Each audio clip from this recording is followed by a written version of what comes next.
On the night of March 28, 2026, the sky over Tehran turned white. A massive, coordinated aerial bombardment struck the Iranian capital.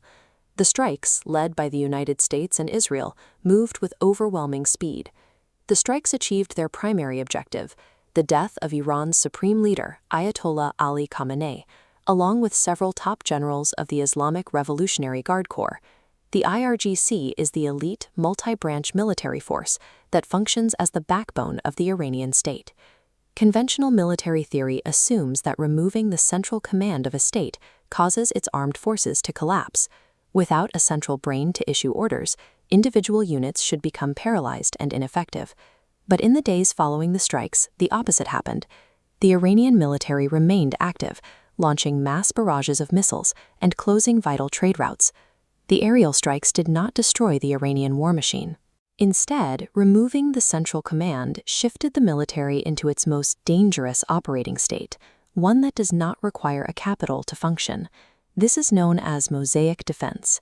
It is a military doctrine specifically engineered to ensure that the armed forces remain lethal even after a total decapitation strike. This strategy fundamentally alters the nature of the conflict. By removing the leadership, the attacker activates a system designed to be impossible to resolve through traditional military pressure. In the early 2000s, Iranian strategists closely analyzed the collapse of Saddam Hussein's regime in Iraq. They saw how quickly a centralized state could fail when its top leadership was eliminated. They realized that a hierarchical command and control network was a fatal vulnerability against Western air power. If the head could be targeted, the entire system would fail. To prevent this, Iran restructured the IRGC into 31 autonomous provincial commands. Each province was given its own independent headquarters and its own chain of command. This ensured that the destruction of Tehran would not paralyze the country. Instead, it would force an invader to fight 31 independent wars across the Iranian plateau. These 31 nodes are supported by the Basij, a massive volunteer paramilitary force. By integrating the Basij into local commands, the military gains a reservoir of manpower that is already embedded in the local population. The geography of Iran helps hide these decentralized units. Commanders use the rugged Zagros and Elborz mountains to conceal weapon stockpiles and launch sites, making them extremely difficult to target from the air.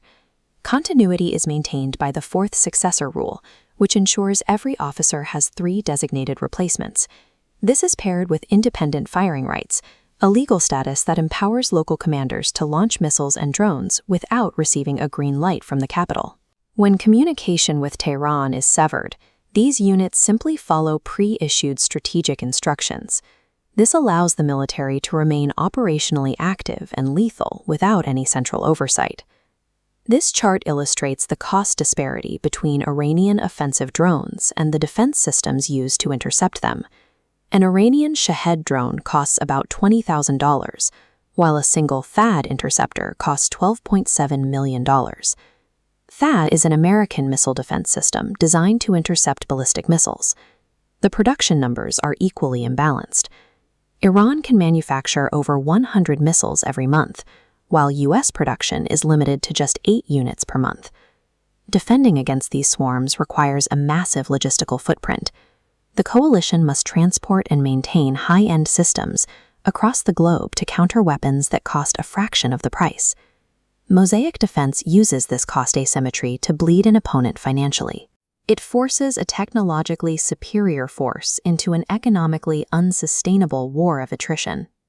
After the 2026 strikes, the United States and Israel achieved their goal of killing the leadership, but they quickly realized they had created a diplomatic disaster. Negotiating a ceasefire requires a central authority that can order its troops to stop fighting. By removing that authority, the attackers have made it impossible to end the conflict through traditional diplomacy. Switzerland has historically acted as a mediator for Western interests in Tehran, but these channels are now ineffective. There is no central Iranian government for the Swiss to communicate with. By killing the supreme leader, the coalition destroyed the only person in Iran with the authority to order a surrender or a cessation of hostilities. The 31 independent units, acting on their own firing rights, have blockaded the Strait of Hormuz. Brent crude prices spiked to $108 a barrel, and maritime insurance collapsed. Because safe passage cannot be guaranteed by a central authority, international trade has stopped. In response to this instability, global markets have moved into gold, driving the price past $5,100 an ounce. Investors are seeking a foundation of value in a world where institutional promises have failed. The coalition forces now face 31 localized independent insurgencies across the country. Because there is no longer a central authority, there is no one left with the power to order a ceasefire.